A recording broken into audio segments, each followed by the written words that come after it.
Thank you very much. Everybody can hear me okay? Good? All right. So I really appreciate everybody being here. Thank you, Gilbert, for all the hard work. None of this is easy to do. Thanks to the Greek chapter, and of course, all the international folks that have come both to speak and all of you that have come here in the audience. Very appreciated. The title of this talk is Where We Go From Here, and it is not a transition lecture, even though it may sound like it. Rather, it's an homage to the American civil rights activist Dr. Martin Luther King Jr. and his final book, Where Do We Go From Here, Chaos or Community? In this work, he extends the civil rights context that's very important to American culture and American history, unique to it, of course, from trying to alleviate the mess colonial slavery had done to race relations in America, drawing attention to the structure that created that slavery, capitalism itself. And while he discusses how the market structure distorts culture, erodes moral integrity, is foundationally antisocial and unsustainable, as many people here have talked about thus, the main theme of the work was the abolition of poverty. And this builds a little bit on what Rich had to say earlier, which I'm really glad that he covered certain aspects already. And I'd like to expand upon this particular theme in this talk, specifically in regard to public health and social stability. Of course, while King certainly was not the first to criticize capitalism for its perpetuation of inequality, he brings the issue into a more palpable context as far as I'm concerned, with tremendous victories behind him in the late 1960s, gaining stature, global respect, winning the Nobel Peace Prize, and so forth. For him to take this position at that time was quite powerful and radical, given the extremely anti-socialist climate of the period. Unlike more heady, broad, anti-market theorists of the past, from Karl Marx to Thorstein Veblen to the 1930s U.S. organization technocracy, which still exists in certain areas of Europe, King kept it simple and focused, specifically seeing the resolution of poverty as not a utopian ideal, but a rational and logical issue of civil or human rights. And he even did so transcending the issue of race itself against many other in the community at that time, in part recognizing that the poor white masses in America were also victims of the same broad forces, that being a social system based upon elitism, exploitation, scarcity, and dominance, a system favoring a small wealthy elite while everyone else just fights amongst themselves. Here are some notable quotes. We must rapidly begin the shift from a thing-oriented society to a person-oriented society. When machines, profit motives, and property rights are considered more important than people, the giant triplets of racism, extreme materialism, and militarism are incapable of being conquered. And one day we must ask the question, why are there 40 million poor people in America? And that's in 1967. And when you begin to ask that question, you are raising questions about the economic system, about a broader distribution of wealth. When you ask that question, you begin to question the capitalist economy. And I'm simply saying that more and more. We've got to begin to ask questions about the whole society. And as proposed in this book, he saw the implementation of a universal guaranteed income as the first step, as was talked about earlier, and excellently so. To put it in this process of a reconstruction of the entire society. I am now convinced that the simplest approach will prove to be the most effective. The solution to poverty is to abolish it directly by the now widely discussed measure, the guaranteed income. Sadly, upon his death, these newly sought economic rights, along with his anti-poverty movement in general, basically evaporated, sort of dissipated. Even his most devoted followers just seemed to give up on it and sort of satisfied with this sort of political success they had through voting rights and the like. Today, 50 years later, it is great to see the conversation return to such things as UBI, Universal Basic Income, and it's a very important step towards improving public health and social stability specifically. It may not address the root problem inherent to the social structure that we all know about, but it hones in on its most central flaw, the grand misallocation of wealth and the creation of caustic inequality. So, what I'd like to do here today is to explore this logic more deeply, considering what it means for public health and social stability to remove or come as close to removing socioeconomic inequality. To clarify the term, socioeconomic means how economic activity affects and is shaped by social processes. I specifically use it to refer to economically linked chain reactions, such as how the economy links to personal, social, political, and legal consequences. and health consequences as well. So socioeconomic inequality isn't just about imbalance in wealth and income alone, but the vast range of effects they create, the various forms of social inequality that can be linked back to economic influences. However, before we delve into that, I want to step back and think about the framework of thought here, something that we could generally term structuralism. I first heard the term used by Norwegian sociologist Johan Galtung, who is also famous for coining the term, as Rich presented earlier, structural violence, which I've also talked about a great deal before.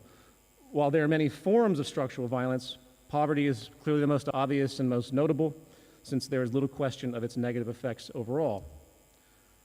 Structuralism simply means we're accounting for larger order relationships when thinking about social affairs. Generally defined as the methodology that elements of human culture must be understood in terms of their relationship to a larger, overarching system or structure. We are looking for relationships such as preconditions, to use a medical term, and these preconditions, when recognized, predictably manifest certain outcomes. What I mean by that is when you see patterns occurring on the population level, meaning statistically derived, has to be, over time across numerous people, when you see these repeated outcomes, you are left to assume of some kind of larger order structural influence occurring. Of course, there's nothing particularly sophisticated about this. If anyone here has studied sociology, this is basically what it's about. However, the importance of this approach still isn't given hardly any weight in the world today if you think about it and pay attention. And of course, this kind of makes sense. For if society really embraced modern sociological understandings, specifically what epidemiological or public health research has been showing us over the past century, the current economic framework would make absolutely no sense and be completely undefendable. While people rightfully talk about social justice and fairness as an argument for change today, the greatest indictment of this system is actually coming from the emerging field of social science and objective measures of public health. All of this challenges the social structure's integrity. And it also challenges our sense of volition or identity. When you see, for example, suicides increase across the world during periods of economic decline, as has been noted here in Greece with its massive austerity and all the problems that have been occurring, those suicides can no longer be merely attributed to singular human decisions. In the same way, a certain percentage of cigarette smokers will predictably get lung cancer. The effects of our economic system show powerful population-level outcomes. This causality tree is a generalized attempt to organize such negative health effects of the market economy, specifically in terms of socioeconomic inequality. At the top, we have the raw structure itself, born from mostly the geographical determinism from the Neolithic Revolution. I've talked about that before. You can look into that if you'd like to know more of the origins. This economic foundation, based on property, exchange, labor for income, competition, or competitive self-regulation, I should say, sets in motion this predictable array of outcomes at the start. By the way, I apologize again if these terms are if they're new. There's a lot of background lectures. You can go back and look at where all this stuff is defined. And please keep note if you want to ask in the Q&A. The second tier down is incentive. This embraces the resulting social psychology that supports and ultimately mirrors the market structure. This includes the pursuit of strategic advantage, self-maximization, in-group self-preservation, dominant psychology, and so on. Then we have the institutions, third tier down. These are the formal and conceptual institutions that surround us in our daily lives. These include merchant institutions, such as good-producing corporations, financial institutions, such as central banks or monetary policy, ideological institutions, such as neoliberalism or consumerism, regulatory institutions, meaning property, law, government, and legitimizing institutions, which are biases, discourse of the intelligentsia favoring the system, general propaganda, and even the industry of commercial advertising itself, since it partly exists to promote positive values towards cyclical consumption and the ethic of consumerism and vanity, and hence, to go back to the structure, economic growth. which the system demands. And it is from these institutions that socioeconomic inequality reaches the main population. Fourth tier down, inequality in economic access, specifically material access, along with consequential social, political inequality, embraces this laundry list of injustices. Of course, this is not a complete list. I'm not going to go through each one, and there is great overlap. But to highlight some things, on the left side, perhaps the most critical issues are the categories of psychological and physiological disease. These two issues resulting from socioeconomic inequality are engulfing in what they actually embrace. However, stress, psychosocial stress, and addiction are also highly caustic, as other examples. On the right side, perhaps the most critical issues are the categories of personal group conflict and the negative externalities. That's a very important word when you begin to look at the market system. Poverty, for example, is a negative externality, just as pollution is. However, oppression and legal discrimination are also quite relevant of that side as well. In the end, all of these injustices and detrimental pressures lead to the final stage manifestation of effectively structural violence, as expressed in the two resulting categories at the bottom: reduced physical, mental health and lifespan, and reduced social stability and increased violence. Now, I'd like to basically, and this is the point of this talk ultimately, is to give some notable research examples covering a range of issues from these two broad categories at the bottom. I have chosen these because they're a little less talked about. They're subtle and unique, showing, again, just how negative public health relationships are as linked to poverty and socioeconomic inequality. Just the spectrum of disorder is so much more daunting than we've come to realize in its nuance. A 2015 Columbia University study has found that cognitive impairment correlates to poverty in the form of brain damage. It found that the brain structure of children and teenagers in poverty actually developed differently from those in affluent conditions. That children in families earning less than $25,000 a year had 6% less development than those that earned $150,000 a year. A similar study found that poverty overall correlates to a reduction of cognitive capacities and subsequently an effective reduction in IQ. This study concluded that the stress of worrying about money and survival, clearly common to the lower classes, can create a cognitive deficit equivalent to the loss of 13 IQ points. The researchers suggest that this stress explains why poorer people are more likely to make bad decisions, exacerbating their financial difficulties.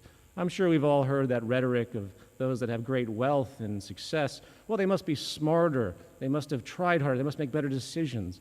Well, that may be true, but the actual structuralism of it, when this division occurs, gives them that advantage on multiple levels. So at the end result, they appear that way, not because they are, because that's what the structure has allowed them to groom within themselves, while the poor and poverty-stricken become confused and dislocated and loss of confidence and literally suffer brain damage and a loss of cognitive capacity. Child Fund International, a nonprofit that compiles research on the effects of child poverty, stated, "One of the most disturbing links between poverty and education we see is that low household income correlates closely with poor achievement in school. Children from lower income families are more likely than students from wealthier backgrounds to have low test scores, and they are at high risk of dropping out of school. Those who complete high school are less likely to attend college than students from higher income families. For some children, the effects of poverty and education present unique challenges in breaking the cycle of generational poverty and reduce their chances of leading rewarding, productive lives." People talk about equal opportunity in the world as though it's like a policy. It's not, it's systemic. It starts, again, at the socioeconomic level. As far as mental health, a study by researchers at Washington University, St. Louis in 2016 actually found that child poverty can alter brain connectivity, weakening important connections between regions, leading to future clinical depression in the long term. More broadly, a 2015 study focusing on 63 countries found that with respect to mental health, 46,000 suicides were associated to unemployment in 2008 alone, marking a dramatic rise related to the global financial crisis of the time. A report published by the American Psychological Association, examining a database of 34,000 patients with repeat psychiatric hospitalizations, found that unemployment, poverty, and housing unaffordability were correlated with a risk of mental illness. It stated, one of the most consistently replicated findings in the social sciences has been the negative relationship of socioeconomic status with mental illness. The lower the socioeconomic status of an individual is, the higher is his or her risk of mental illness. Similarly, an analysis by M.H. Brenner covering 120 years of data from New York State mental institutions found that instabilities in the national economy are the single most important source of fluctuations in mental hospital admissions or admission rates. As far as lifespan, 2015 report from the National Academy of Sciences found that an average lifespan difference of 13 to 14 years between rich and poor exists in the U.S. And I'm sure that's pretty much the same across the world. A more extreme result exists in the city of London alone, where the London Health Observatory concluded a 25-year gap between rich and poor as far as life expectancy. If that's not violence, I'm not quite sure what is. In that context, we also have the prevalence of heart disease, which is not only highly correlated to poverty, but the broad stress of living in an unequal society in general. A study by UC Davis found that people with lower socioeconomic status had a 50% chance of developing heart disease. Using data from the United States, where about 600,000 deaths occur each year, the lead author of the study concluded low socioeconomic status is a heart disease risk factor on its own and needs to be regarded as such by the medical community. The power of stress is huge in this regard, with economic stress naturally the most prominent for the general population and, of course, the lower income population. Plaque that builds up in the arteries leading to heart attack and stroke has been definitively tied to stress hormones such as glucocorticoids, and it triggers immune responses that lead to these problems. In fact, psychosocial stress, meaning psychological stress coming from the social environment, links to brain damage, hormone problems, depression, anxiety, reproductive complications, sleep disorders, growth impairment, memory problems, diabetes, cardiovascular disease, gastrointestinal disorders, sexual disorders, and overall immune deficiencies that open the door to a host of other complications. The effects of stress can also be long-term, such as the case of child abuse. Various studies track childhood abuse stress to adult disorders such as obesity and addiction. There are many. This particular one concluded, the study clearly shows that difficult life events leave traces that can manifest as disease much later in life. The mechanisms behind this process include stress, negative patterns of thought and emotions, poor mental health, increased inflammation, as well as lowered immune function and metabolism. Now, intuitively, if you said that to most people, they would counter and say, well, you know, the physical, emotional, and sexual abuse of a child has nothing to do with the current adult socioeconomic status, and hence class can't possibly be to blame, right? However, this argument holds little ground since the precondition of poverty has been found to be the largest predictor of physical, emotional, and sexual abuse of a child. Where exactly this socioeconomically triggered causality occurs across a generation or an individual really doesn't change its relevance. As far as broad mortality itself, a 2011 study by researchers at Columbia University, the Mailman School of Public Health, they found that factors surrounding poverty, lack of education, and racial discrimination are linked to the death of approximately 874,000 Americans in 2000 alone. About 2.8 million Americans died in 2000, meaning 31% of the U.S. population died because of these arguably preventable circumstances invariably tied to income and loss of opportunity and elements related to the economy. You can't talk about racial discrimination, for example, especially in the United States, without understanding the chain reaction and origins that built up those discriminatory and xenophobic views. So the depth of this is quite profound. And it gets even more weird and bizarre and frightening when you look at even more macro conditions. Globally, about 800,000 commit suicide annually, with many more attempted, of course. 75% of this occurs in low and middle income countries, with 30% of them occurring by way of pesticide self-poisoning. 30%, that's odd, right? Why pesticide self-poisoning? This pesticide self-poisoning has become a powerful pattern in rural regions and developing world, agricultural regions. While part of the larger global problem of farmer suicides, patterns in the global south have specific characteristics that link it directly to changes in broad international trade and economic policy and effectively neoliberal globalization. In fact, of all the variations of structural violence that we could categorize, the economically induced mass suicides occurring by poor farmers that have lost their means due to austerity, economic adjustment programs, trade policy, and ultimately the stress of debt is very, very unique from a structuralist perspective. A study by the Mumbai-based Gandhi Institute of Development Research found in 2006, 86.5% of farmers who took their lives were simply in too much debt. And then we have the broad behavior of violence, something I'm not going to go into too much detail as it's complex and is a lecture in and of itself. This isn't just about the deprivation of poverty. It is also about inequality in general and the psychological distortions and sense of shame created by feeling unequal, to feeling like your worth is less than others. A detailed 4-year study measuring the relationship between socioeconomic factors and gang violence in Los Angeles concluded, obvious enough, at the community level, gang-related homicide in Los Angeles is most closely associated with lower income and unemployment. This is also interesting given that there's great political outcry where I come from regarding gun violence, and it's been found that half of all the gun violence is coming from 33,000 gangs.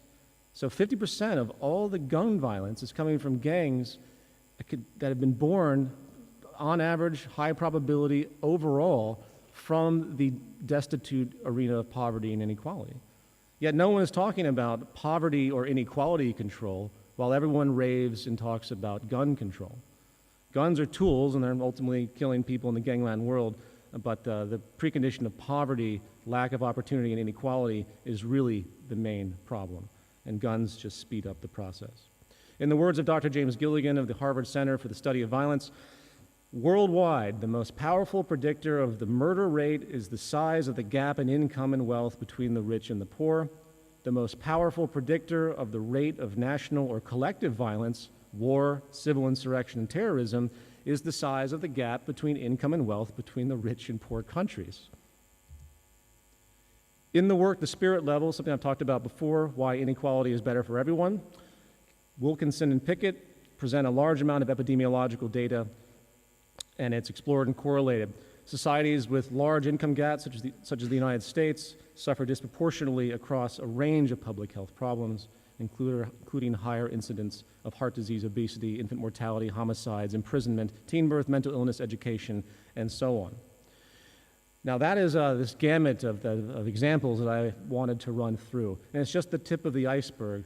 And the point is, and as we all basically know, anyone that tells you that class stratification is somehow a motivator, if anybody tells you that we're supposed to aspire to something in this system, and that's why people have more than others, they're just simply wrong, and probably an asshole.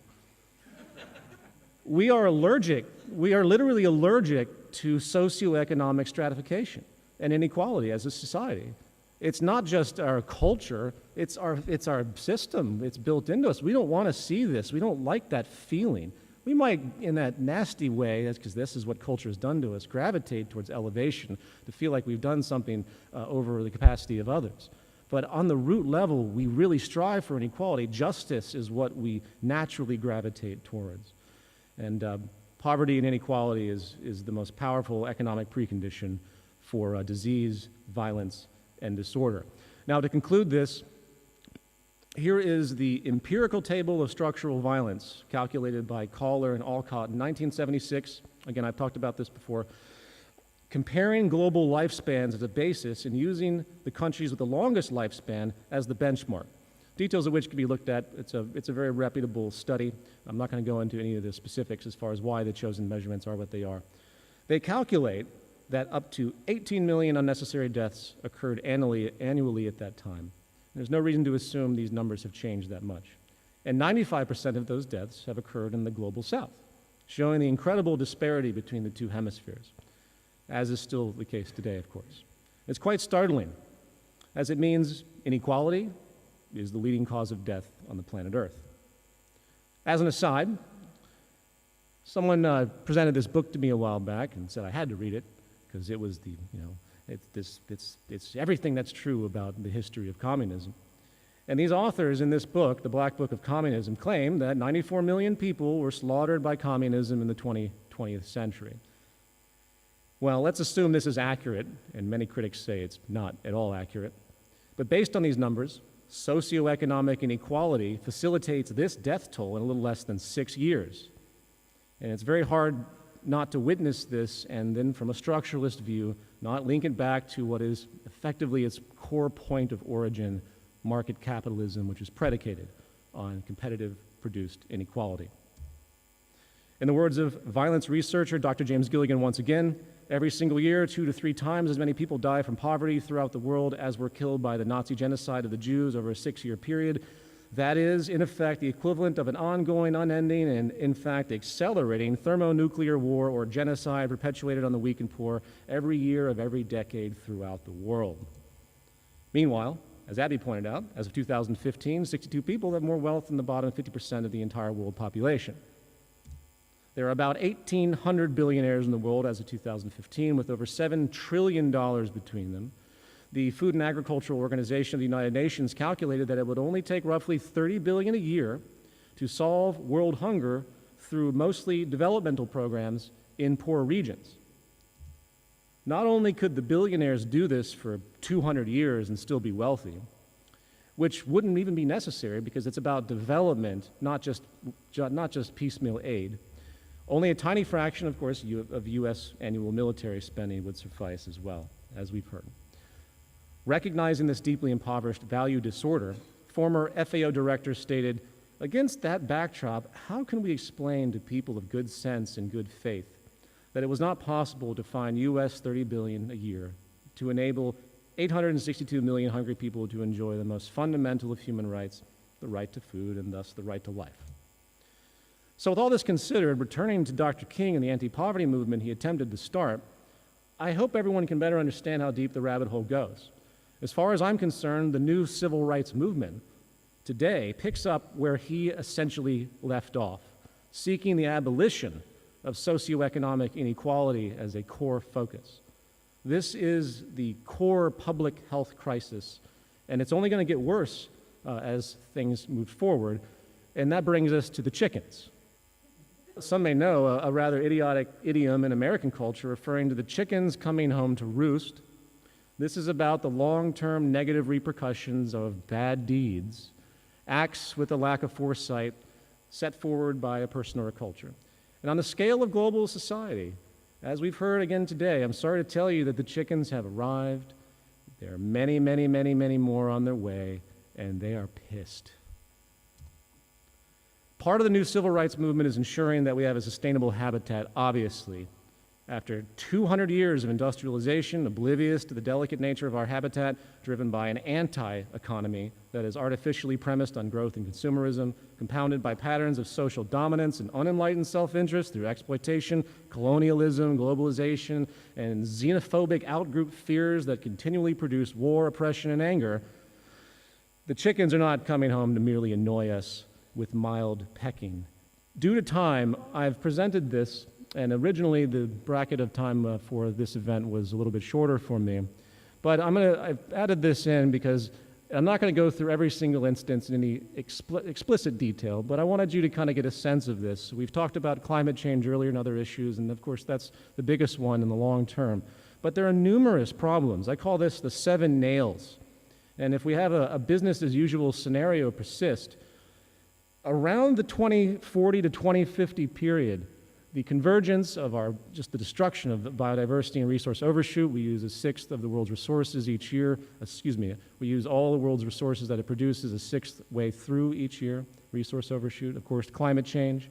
We have all sorts of other general pollution problems that take a back seat to climate change, but are just as prevalent, leading eventually to mass water scarcity that we've been hearing about as well, which no one's doing anything about.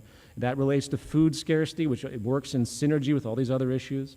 We have technological unemployment that is the profit mode of our system, the contradiction of capitalism. Companies are going to start using machines, and I hate to say it, as Stephen Hawkins recently pointed out, if we don't get a collar on this, it's just going to create that much more inequality. In fact, I argue that the mass inequality shift that we've had over the past 10 years hasn't been because people have just gotten more greedy. It's because all the efficiency produced by this great technology that can help us keeps going to the elite, to the 1%. They're doing the same thing they always did, but they have that much more they can extract in wealth because they don't have to spend as much for labor and so on.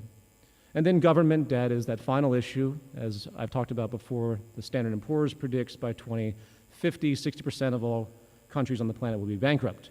Now you have to ask yourself, even though it's a fiction, it's an elaborate fiction, but if that's the psychology of scarcity, like here in Greece, where they're cutting welfare programs, if that's the psychology, how do we ever expect to rebuild an energy infrastructure? How do we ever expect to budget out for all the grand revisions that are really required if we're supposed to keep using money, of course? So within the new civil rights movement, we have to see, of course, the broad picture, and this is just as much a part of it as the abolition of poverty and socioeconomic inequality, of course. So I'm sorry to torture you with this graphic at the very end, but I'm going to leave it at that, and thank you very, very much.